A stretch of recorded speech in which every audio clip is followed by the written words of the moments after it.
Well, folks, it is Sunday, and oh my goodness, what a crazy week it has been. As you know, we've been giving a lot of coverage as into what is going on in Israel right now, and the attacks continue.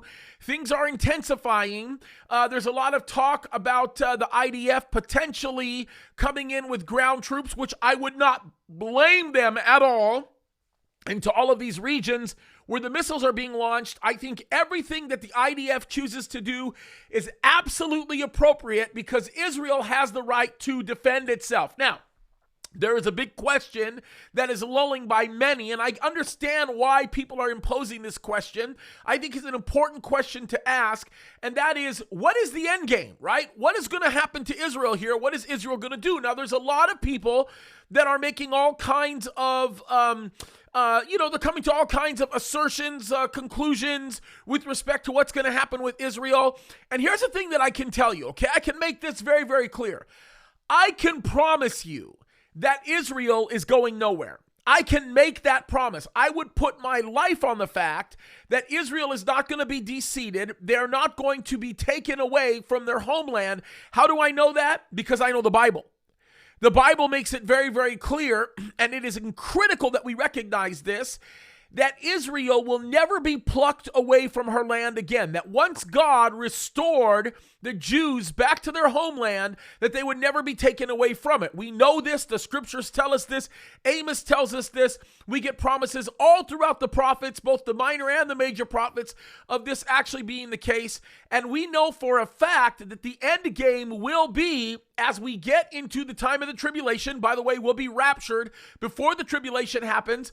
But when the 70th week of Daniel takes place, Israel is going to be dealt with directly by God in a very special way, where he is going to use the events of his judgment upon a God-hating and rejecting world to bring the Jews back to him. That will all start when the Antichrist sets himself up in the temple, demands to be worshiped, and the Jews will recognize that the Messiah that they rejected will actually now, or is, their Messiah, and they come back to him, and God does this amazing work with his ancestrally chosen people. So here's the bottom line.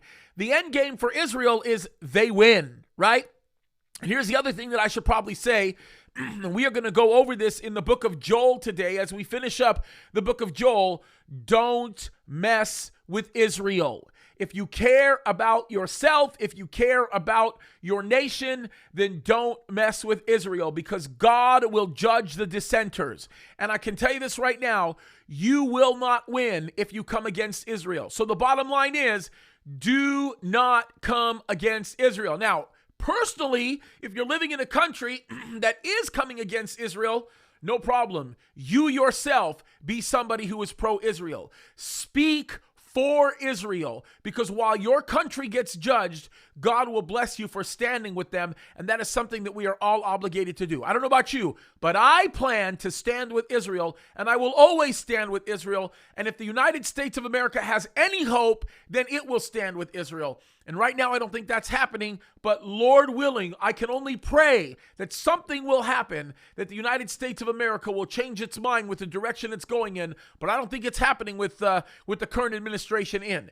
Either way, let's pray for Israel and stand with Israel, because we do not want to even begin to think about the consequences of what happens when we don't support the nation. I am going to talk about this, by the way, tonight in my study for Joel chapter 3 here at the church for evening service. It is entitled, Don't Mess with Israel, and I really need you guys to go to that. I'll link it at the end of the study, or at the end of the video here, that you'll be able to watch the study. So God bless you, love you guys, and don't forget, don't mess with Israel, because Israel isn't going anywhere. Messing with Israel is like messing with God. God bless you guys.